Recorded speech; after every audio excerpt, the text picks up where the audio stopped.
Want smart analysis of the most important news in your inbox every weekday along with other global reads, interesting ideas and opinions to know?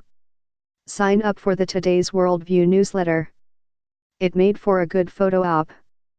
At a summit in the French capital marking the second anniversary of the Paris Climate Accord, President Emmanuel Macron held up a sign riffing on President Trump's campaign slogan, "Make our planet great again." The polished, youthful French leader was thumbing his nose at Trump, who plans to pull his country out of the global agreement and make it, in this context at least, an international pariah.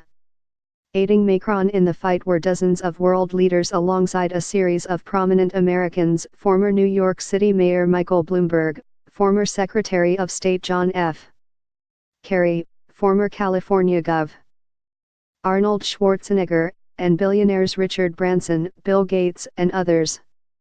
The dignitaries pushed back against Trump's insistence that setting goals to reduce global emissions would harm American businesses, instead championing investment in renewable energy projects.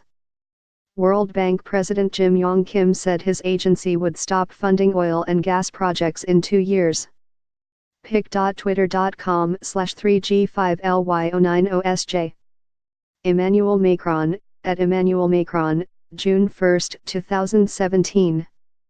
This is fertile ground for Macron, who has worked hard to establish himself as the world's liberal foil to the American president, as Politico EU put it, beaming enterprise and charisma at a series of international summits in the past year. The US withdrawal, to be totally fair with you, created a huge momentum to me to create a counter-momentum, Macron said in a Monday interview with CBS News.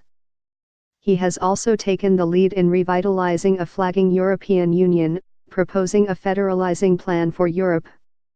But when facing domestic challenges, Macron is on tougher terrain.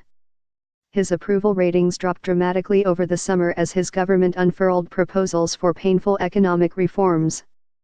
Much like centrist leaders elsewhere in the West, he also faces a skeptical public, energized by the ascendance of populist movements and resentful of an establishment they feel has betrayed their interests. While the French are mostly proud to have an internationally respected leader, many remain ambivalent about a character often seen as overly timid on cultural problems raging at home, my colleague James Macaulay wrote over the weekend. Identity in general and Islam in particular remain crucial issues in France, yet on both questions Macron has been quiet. An economist who once declared that he wanted France to be a start-up nation, Macron seems the prototypical Silicon Valley politician, an optimistic technocrat with a vision for a rosy liberal future. Emmanuel Macron is increasingly perceived as the president who speaks to the bit of France that's doing well, said Bruno Cotre, a political scientist at Sciences Po in Paris, to the Financial Times. This is an image he will have a hard time getting rid of. Working-class voters do not feel he is one of them. His apparent reticence to wade into debates over French identity is proving politically problematic.